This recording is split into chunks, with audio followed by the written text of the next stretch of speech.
ठीक है। तो एक मैट्रिक्स दिया होता है m/n,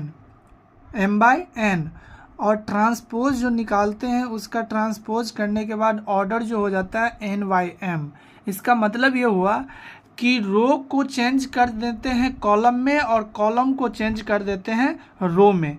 तो इसको डिनोट जो करते हैं ए बार से, उसको ए बार और ए डैश से उसको ट्रांसपोज को डिनोट करते हैं, ठीक है। तो ट्रांसपोज का एक एग्जाम्पल लेते हैं कि ट्रांसपोज कैसे निकालते हैं। जैसे कि मान लो एक मैट्रिक्स दे दिया, जैसे एक मैट्रिक्स लेते हैं, ठीक है, 1 2 3 4 5 6 7 8 2 3 4 1, ये m/n मैट्रिक्स है। क्या? m/n। तो m/n यहाँ पर क्या है, ये जो मैट्रिक्स है ये 3/4 है। कितना है? 3/4। 1 2 3 रोज है और 4 कॉलम्स है, तो 3 रोज मैट्रिक्स हुआ। अगर इसका मैं ट्रांसपोज निकालूंगा ए डैश, ठीक है, इसका ए डैश अगर ट्रांसपोज निकालूंगा, देखो ए डैश को ए ट्रांसपोज ऐसे भी लिखते हैं, ठीक है, इसको ऐसे भी डिनोट करते हैं ए ट्रांसपोज को, ठीक है। तो ए डैश ए ट्रांसपोज कैसे निकालते हैं?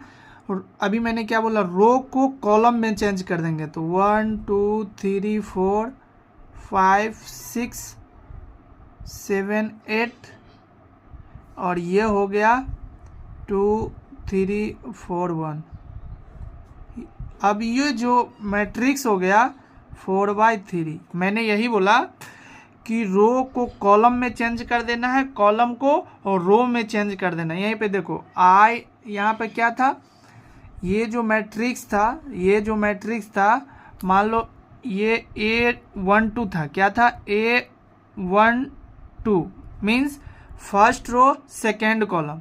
इसको क्या मैंने चेंज कर दिया, ट्रांसपोज अगर इसको निकालेंगे, अगर मान लो ए ट्रांसपोज निकालते हैं तो ये जो एलिमेंट होगा कहाँ पे आ जाएगा, इसको क्या करो, उल्टा कर दो, ये इंडेक्सेस को उल्टा, तो 2 1, तो यहाँ पे आ गया, देखो ये 2 1 हो गया। इसी तरीका से मान लो A13 को करेंगे, A13 को, तो यहाँ पे आ जाएगा A31, तो देखो A13 को 31। फिर देखो A14 को करेंगे तो A41 हो जाएगा। देखो इसी तरीका से सबको मैंने किया। ये ट्रांसपोज सबसे आसान तरीका है ट्रांसपोज को समझने का, कि रो को कॉलम में चेंज कर देना है। जितने भी रो होगा, फर्स्ट रो को फर्स्ट कॉलम, सेकेंड रो को सेकेंड कॉलम और थर्ड रो को थर्ड कॉलम में ऐसे चेंज कर देंगे तो ये मैट्रिक्स का ट्रांसपोज हो जाएगा, ठीक है।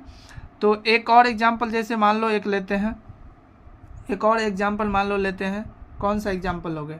जैसे कि मान लो A = क्या दे दिया, A = 3 1 1 0 2 5।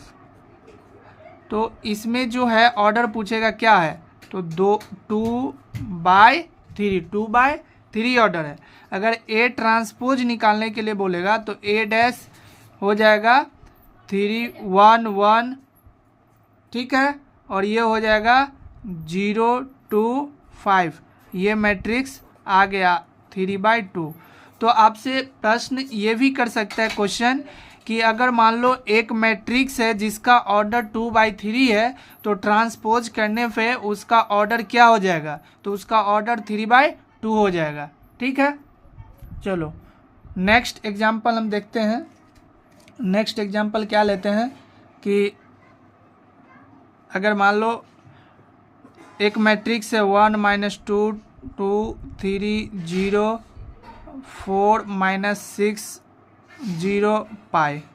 अगर ये मैट्रिक्स दिया है, ठीक है, ये मैट्रिक्स दिया है A = ये मैट्रिक्स, तो A ट्रांसपोज जो निकालेंगे, A ट्रांसपोज कैसे निकालते हैं, तो A ट्रांसपोज जो हम निकालेंगे तो 1 -2 2 3 0 4 -6 0 पाई। मैंने क्या कहा कि जो रो होगा उसको कॉलम में चेंज कर देंगे। फर्स्ट रो को फर्स्ट कॉलम, सेकेंड रो को सेकेंड कॉलम, थर्ड रो को थर्ड कॉलम, ठीक है। तो यहाँ पे 3/3 था तो ये 3/3 बनेगा। तो इस तरीका से ये ट्रांसपोज आप निकाल लोगे। Thank you.